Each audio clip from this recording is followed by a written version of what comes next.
Warm air. Soft music. Brighton Meridian's lobby is in front of me. Marble floor. High ceilings. Glass looking out over Seattle. I walked in wearing a dark hoodie. Faded jeans. Old sneakers. The woman at the front desk looked up. Her eyes went from my face to my hoodie to the little box under her monitor. "Delivery?" she asked.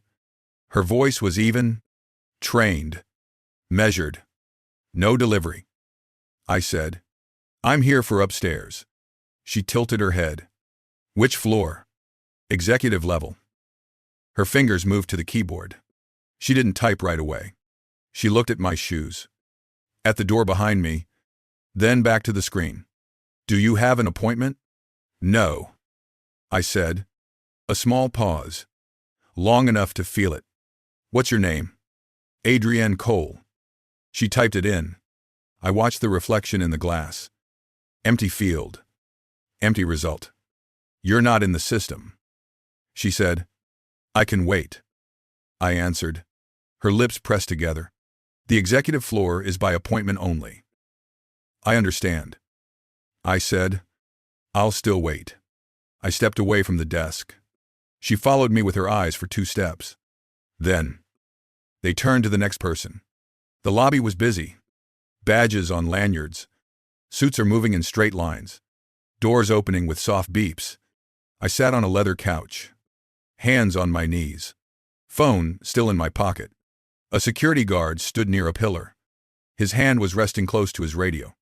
Eyes are doing a slow sweep. He noticed me after a minute. He walked over. Steady steps. "Sir," he said. "Delivery entrance is on the side of the building." "I'm not delivering," I said. "I'm visiting." He glanced at my chest. "No badge. This lobby is for clients and executive access only," he said. "I'm going to the executive floor." I replied. "Do you have clearance?" "Not yet." He shifted his weight. "Just a few inches. Enough to change the air. I'm going to have to ask you to wait outside until you're cleared." I held his gaze. Didn't raise my voice. Didn't explain anything. I reached into my hoodie pocket. His shoulders tightened for half a second. I took out my phone. Unlocked it. "I'll wait here," I said. "I have time." He watched me for another beat, then nodded once. Walked back to his pillar. 12 days earlier, Northbridge Equity had closed the deal. On paper. Brighton Meridian Group belonged to my holding company. I didn't walk in with that paper. I walked in with a hoodie. The next morning, I came back. Same door. Same hoodie. Same front desk. Her eyes flickered with recognition. "Do you have an appointment today?" she asked. "No," I said, still going upstairs. Her breath paused. A small release. "Name, Adrian Cole." She typed again. Same result. "Not in the system." She said, "Executive floor is fully booked." "I'll wait," I said. She didn't argue this time. She turned to the person behind me. "Good morning. How can I help you?" A man in a navy suit walked past. He flashed his badge at the turnstile. Green light. Open the gate. No question. I watched 3 more people do the same. Same motion. Same beep. Same lack of conversation. On the 3rd day, I stopped at the guest badge tray. A vendor was dropping him off. "You done for the day?" I asked. "Yeah," he said. "You can return it for me." He handed me the badge. No hesitation. I clipped it to my hoodie. Walked to the turnstile. Held the plastic up. Green light. Soft beep. Gate opened. No one asked who I was. Upstairs. The carpet changed. Walls turned to glass. Rooms had names etched in silver. I slipped into the back of a meeting. Sat in the last chair by the wall. The badge did the talking. People presented forecasts, charts, plans. Some voices flowed. Some hit walls. "I think we should consider, let's keep this tight." Someone cut in. "Maybe there's another route. We're moving on," the chair said. I watched it happen twice. Same type of speaker. Same type of response. Ladder. In the break room, a flyer caught my eye. Leadership Advancement Program. 10 photos. Same framing, same style. I read the names, read the titles, looked at the empty corkboard around them. The next morning, I sat in on a logistics review. That's when I heard her. Calm voice. Clear words. No filler. My model tracks by lane, she said. Not only by region. She stood near the screen, tablet in hand, routes glowing behind her. If we rebalance these 3 corridors, she said, we reduce delays without extra headcount. No one interrupted. They just didn't commit. Let's circle back later. A manager said, there's probably a simpler fix. The slide changed. Her work vanished from the screen. After the meeting, I found her at the coffee machine. That model made sense, I said. She turned, looked me over. Guest badge. Woody, you were in that room? She asked. Back row. I said, didn't say much. She gave a small, tired smile. I'm Lena, she said. Lena Ward. How long have you been here? I asked. 5 years.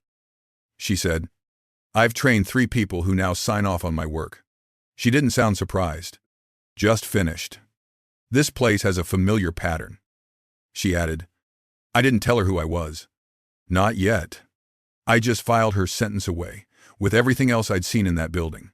It wasn't one moment. It was a pattern. The 4th morning began the same way. I walked in the same way. Same hoodie, same badge tray, same couch. When I reached the turnstile, a guard spoke quietly into his radio. The receptionist glanced toward the elevators. A small pause passed between them. Movement in the lobby slowed for a moment. I clipped the badge to my hoodie, held it to the sensor. Green light. Open the gate. Upstairs. A meeting had just ended. People filed out. Papers under arms. Phones in hand. One person stayed. Lena. She stood by the table, gathering her notes into a neat stack. Her shoulders shifted slightly. Controlled and firm. I walked past her room. She didn't look up. The hallway was quieter than yesterday. Doors closed with softer clicks. Footsteps held shorter conversations. I reached the break room, stood by the counter, watched the coffee drip in slow intervals. 10 minutes later, Lena stepped in. She held her tablet close. Her steps were measured. She poured herself half a cup, stopped, set it down. They removed me from the operations meeting, she said. Her eyes didn't lift. I didn't answer. I waited. HR called, she continued. A compliance review? My login flagged some files. Her tone stayed level. Her grip on the tablet tightened once, then eased. What files? I asked. They didn't say, a pause. They only said my access is restricted until they finish checking. She stayed still for a moment. Then, did anything happen yesterday? She asked. Anything unusual upstairs? Her eyes met mine. Clear. Steady. I shook my head. No one mentioned anything. She nodded once. Small. Precise. They think I sent data out, she said. She set her cup down again. Untouched. Still full. Footsteps in the hall broke the moment. 2 managers walked by, talking low. Both glanced inside the room. Both looked away quickly. Lena closed her tablet. I have to meet HR again, she said. They want to review my weekly activity logs.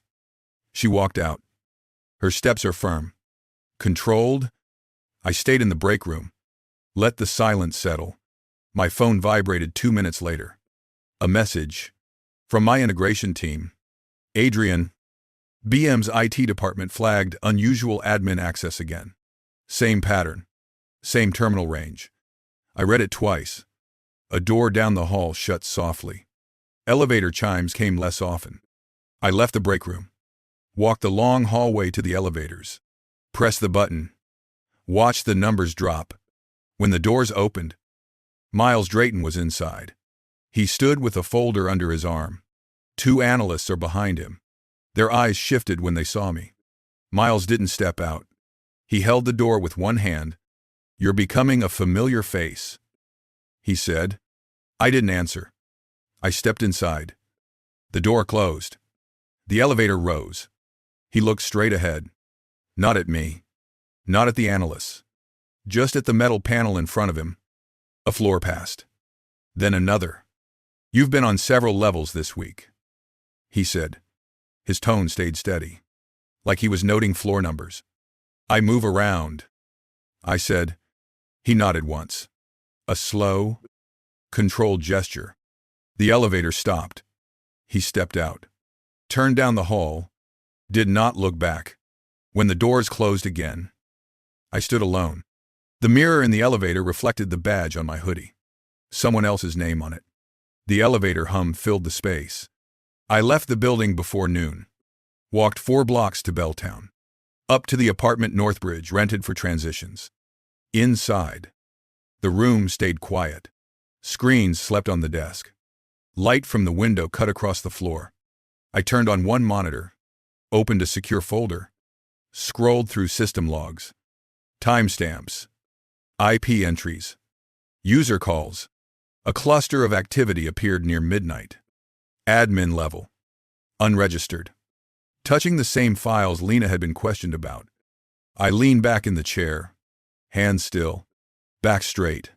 The pattern was no longer subtle. Another message arrived. Legal this time. Recommend pause on direct moves. Observation phase still in effect. I closed the laptop.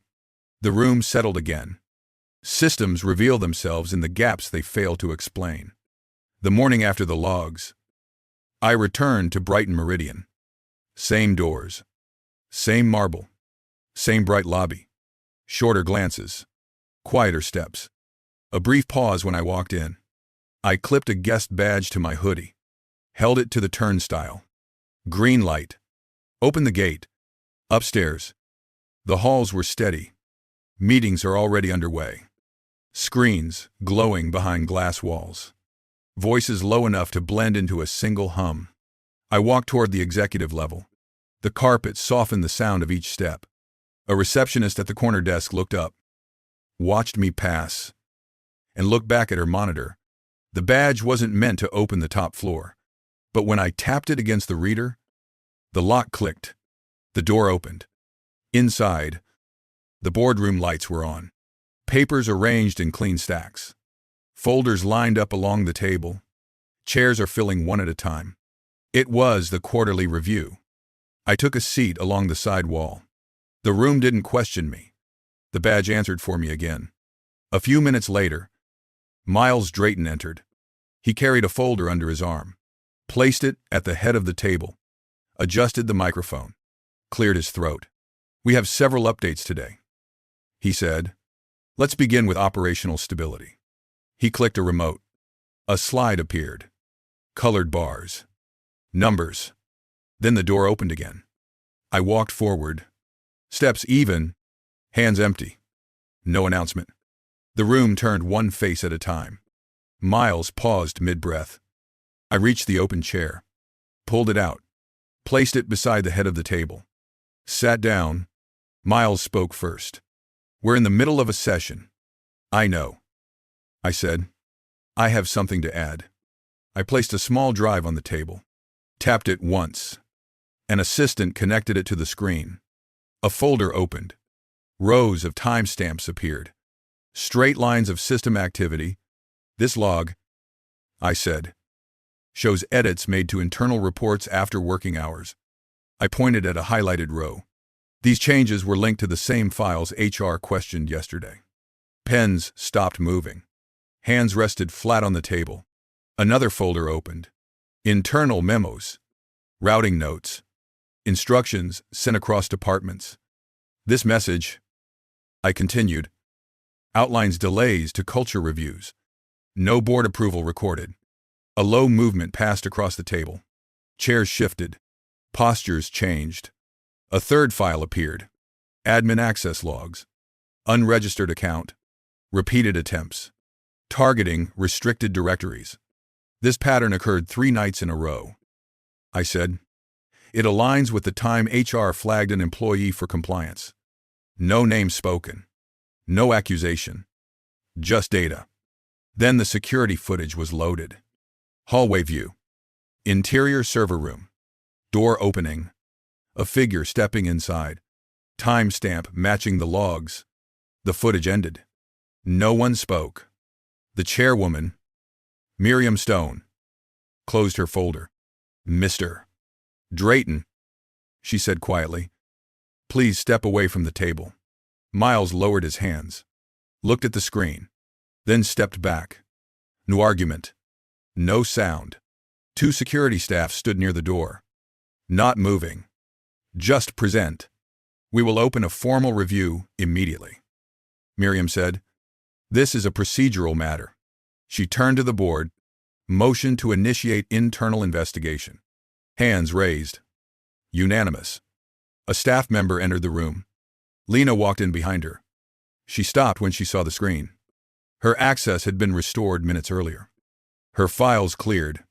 Her name was removed from the compliance list. She stood by the side wall, hands steady at her sides, breathing even. Board members returned to their documents. Pages turned. Screens dimmed. Notes were added without comment. I didn't speak again. After a while, Miriam looked up. Thank you, Mr. Cole, she said. We will oversee the next steps. This company cannot depend on unclear systems. I nodded, stood, pushed the chair back with a soft scrape. The meeting resumed behind me. More pages turning. More quiet adjustments. Another door closing. I walked down the hall, pressed the elevator button, stepped inside. The badge on my hoodie reflected in the elevator wall. Someone else's name on it? The elevator hummed. Stopped at the lobby. People looked up as the doors opened, then returned to their screens, to their morning, outside. Seattle moved in its usual rhythm. Traffic steady. Signals shifting. Office towers lined against the sky. Inside Brighton Meridian, processes would be rewritten, access rules adjusted, meetings reorganized. A new structure is taking shape through documentation and review. Systems don't correct themselves. They correct when evidence forces alignment. If this story resonated with you, drop a comment. Share it with someone who's seen quiet injustice up close. And subscribe to Black CEO Tales for more stories where systems get examined one layer at a time.